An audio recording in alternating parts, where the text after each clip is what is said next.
모두가 행복한 미래 정용실의 뉴스 브런치.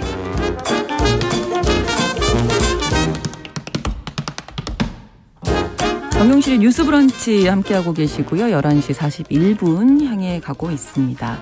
대중매체와 사회문화 현상을 깊고 까칠하게 들여다보는 시간이죠. 문화비평, 오늘 이지행 평론가와 함께하겠습니다. 안녕하세요. 네, 안녕하세요. 네, 오늘 주제 민희진과 뉴진스라고 이제 가지고 오셨는데 제가 이거 무슨 말인지 몰라서 검색을 해봤더니 새로 걸그룹이 뉴진스라는 이름으로 나왔더라고요. 얼마 전에. K-팝 아이돌 좋아하시는 분들이라면 단번에 하셨겠지만 자, 차근차근 이야기 좀 나눠보겠습니다.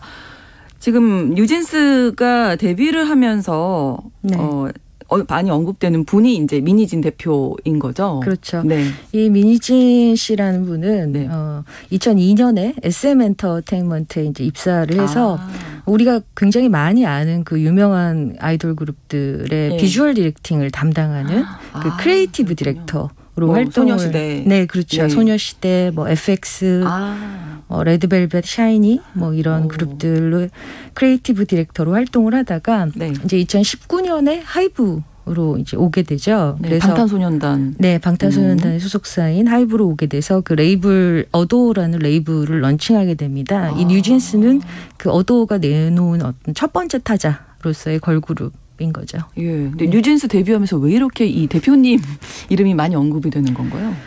이 민희진 씨라는 분이 사실 이 엔터테인먼트 전문 매체인 버라이어티라는 잡지가 있는데 이제 그 잡지에서 글로벌 엔터 업계에 영향을 미친 여성을 이제 꼽았을 때 그 리스트에 선정된 거의 이제 한국인으로서는 유일한 분인 그런 사실을 봐서도 알 수 있듯이 이 K-팝에서 뭔가 콘셉트 라는 그 개념을 이제 재정립한 사람으로 이제 민희진 씨를 꼽고 있습니다. 네. 그래서 이제 K-팝 팬들 같은 경우에는 이 민희진이 제작한 걸그룹이다라는 사실만으로도 이 뉴진스를 주목하기에 굉장히 충분할 정도로 약간 어떻게 보면은 신뢰를 주는 일종의 브랜드다. 네, 민희진 씨라는 분이 이제 이렇게 볼 수가 있고 이 뉴진스 자체가 보여주는 그 모습도 참 좀 신선하다라는 반응이 많았어요. 왜냐하면 이제 기존의 걸그룹들이 지금 보여주고 있는 그 느낌이랄까요? 그런 것들이 사실 좀 정형화된 몇 개의 어떤 그런 컨셉들이 있잖아요. 예를 들면 청량하다든가 아니면 섹시하다든가 또 요새는 또 걸크러쉬 같은 뭔가 좀 이렇게 자기 발언이 좀 강하게 그런 보여지는 그런 무대들을 많이 하고 있는 하지만 그래도 여전히 몇 개의 비슷비슷한 이미지들이 좀 양산되고 있는 그런 상황인데 이 뉴진스에 대한 그 팬들의 반응은 되게 정형화되지 않은 자연스러운 어떤 맛이 있다라는 반응이 많고 물론 그것조차도 약간 자연스러움 자체를 스타일링화한 것 같다라는 그런 이제 지적도 있지만 어쨌든 근래 보기 드문 어떤 새로운 컨셉의 걸그룹이 탄생했다라고 환호하고 있는 것 같습니다. 네, 그러니까 그거 SM에서 여러 아이돌 그룹의 컨셉을 이제 만드신 분인데. 어떤 컨셉, 어떤 작업이 성공적이었고 인상적이었는지 한번 좀 훑어볼까요? 네, 소녀시대부터 샤이니, FX, 레드벨벳 굉장히 많은 아이돌 작업들의 비주얼 작업들을 이제 민희진 씨가 했는데 그래도 민희진 씨의 아이덴티티가 가장 잘 담겼다라고 평가받는 작품은 역시 그 FX의 핑크테이프이라고 할 수가 있을 것 같아요. 이 핑크테이프는 2013년에 나왔던 FX의 두 번째 정규 앨범인데 이 핑크테이프를 그 홍보하면서 내놓은 아트 필름이라는 게 있어요. 뮤직비디오 아니고 아트 필름. 그러니까 굉장히 이런 어떤 그러니까 굉장히 좀 옛날 세대인가 봐요. 뮤직비디오밖에 모르는데 다르게 좀 독보적으로 접근하는 홍보이기도 하지만 이 앨범을 관통하는 어떤 주제라든지 아니면 비주얼을 이렇게 가지고 갈 것이다라고 선언하는 듯한 그런 이제 방식을 일종의 아트 필름이다 이렇게 표현을 하는데 이 아트 필름이 민희진의 역작으로 이제 평가받고 있습니다. 아트 필름 같은 경우에 이제 그 FX의 멤버 중에 크리스탈이라고 있었잖아요. 크리스탈의 나레이션으로 시작되면서 굉장히 어떤 레트로한 좀 감성을 보여주는데 몽환적이기도 하고. 근데 저는 영화 전공인데 이제 이 아트 필름을 보면서 무슨 생각이 들었냐면 이게 무슨 어떤 상업적인 분야에서 뭔가 영화를 홍보하기 위해 나온 그런 필름이라기보다는 네. 약간 실험 영화 같다. 네, 실험 영화나 아니면 에세이 필름 같은 거에 결을 가지고 와서 이런 식으로 자기 선언을 하는구나라는 생각이 들어서 굉장히 좀 감탄했던 기억이 네. 있습니다. 그러니까 뭔가 이전의 작업들과는 확실히 차별화되는. 그렇죠. 네. 네. 확실히 좀 더 약간 예술적인 터치랄까요? 그런 것들이 굉장히 온전하게 좀 들어가 있는 그런 네. 작업물 같았어요. 저도 요즘에 그 아이돌 그룹들 보면서 뭐 세계관이 중요하다 이런 세계관 얘기 많이 하더라고요. 네, 그렇죠. 그 그룹들마다.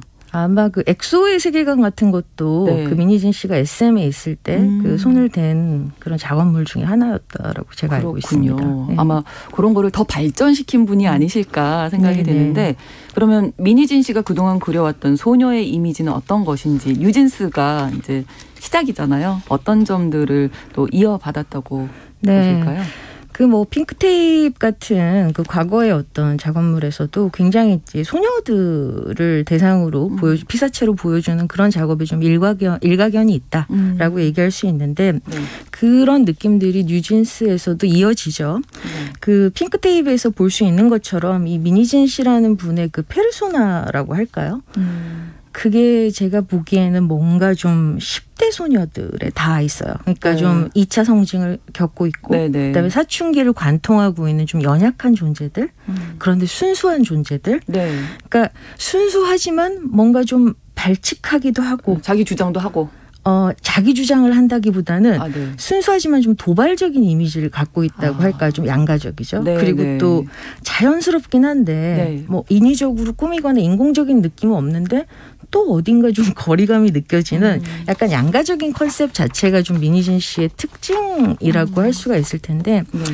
조금 더 이제 자세히 설명해 보면 네네. 그 소녀 이미지, 민희진 씨의 소녀 이미지는 우리 모두가 다 그 소녀 시절, 사춘기 시절을 알고 있잖아요. 그렇죠. 되게 연약하고 상처받기 쉬운 그 시기의 느낌을 재현해서 뭔가 많은 사람들에게 좀 향수라든지 공감대라든지 이런 거를 보여주기도 하지만 한편으로는 거기에 나오는 민희진 씨 작업에 나오는 소녀들이 네. 모두 다 약간 좀 미국에 있는 네. 그 사립 기숙 학교에나 다닐 법한 되게 부잣집 소녀들 같은 느낌이 있어요. 교복 입고 나오나요? 교복이라기보다는 뭐 기숙사에서의 느낌, 아니 모여 살고 또 이들이 뭐 가는 뭐 애프터 파티라든지 약간 이런 배경이나 아니면 그들이 보여주는 뭐 소품 아니면 그 뭐 이런 모든 것들이 좀 거기 약간 좀 거리감 느껴지겠는데요. 그것도 한국이 아니면 약간 미국 네. 그런 느낌이 좀 있어요. 그래서 공감을 충분히 소녀 시절의 어떤 이미지들이기 때문에 할 수 있지만 동시에 좀 동경과 네, 대상화, 네. 대상화가 이루어지는 일종의 거리감을 안고 있다고도 볼 수가 있어요. 네. 그래서 굉장히 불안정하고 어떤 예민한 시기 소녀들이 네. 갖는 아름다움이 있는데 그걸 되게 고급스럽게 또 마치 손에 잡힐 것처럼 굉장히 설득력 있게 재현하고 있다라는 찬사를 받는 반면에 네. 이 소녀들의 불안정하고 미숙한 느낌 자체를 이 자본력으로 스타일화해버려서 동시에 상품화 또는 대상화하고 있다라는 이제 비판도 받고 있죠.